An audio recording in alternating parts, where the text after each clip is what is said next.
Hello, I'm Bill. In this 1-minute video, I'll explain how a face shell combined with your existing homemade face mask offers even more protection.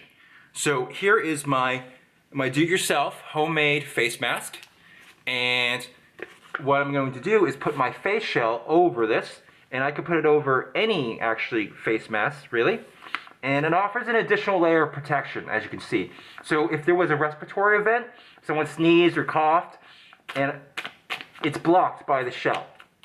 And if I were to sneeze or cough or exhale,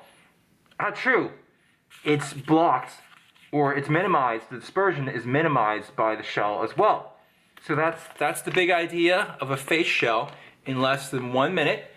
If you have someone you'd like to protect, please share this video.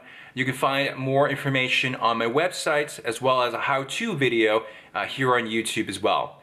Be safe.